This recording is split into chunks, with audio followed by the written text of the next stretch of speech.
And as many continue to wait for basic necessities, here in Kentuckiana, many organizations are continuing to send help.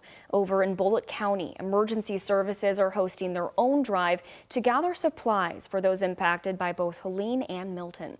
I spoke with Kentucky organizers and a Louisvillian still dealing with the aftermath at her Florida home and heard from them why it's so important to continue sending resources.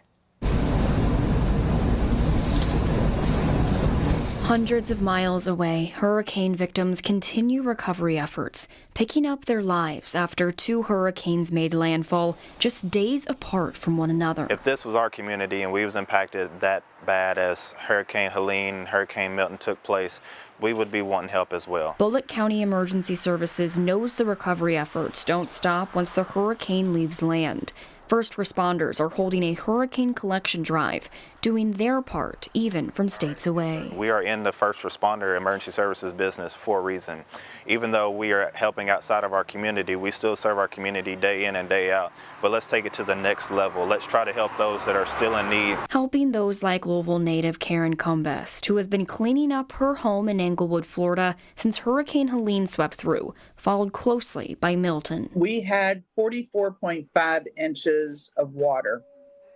We originally thought it was just surge. She shared these photos from outside her home where you can see the piles of damaged and ruined furniture and home appliances. So the washing machine, the refrigerator that's on the first floor, some furniture, because again, we're still rebuilding from Hurricane Ian. I mean, everything is just gone. The recovery for hurricane victims in Florida, Tennessee, and the Carolinas is expected to take years or even a decade. When the impact happens, so many people want to help then and there, but what happens 2 to 3 weeks down the road? What happens to a month down the road when resources are still needed? So that's what this project is basically about, is making sure that those remember that they are not forgotten about. Kentuckians banding together to show once again that support from the bluegrass knows no bounds. Don't lose hope.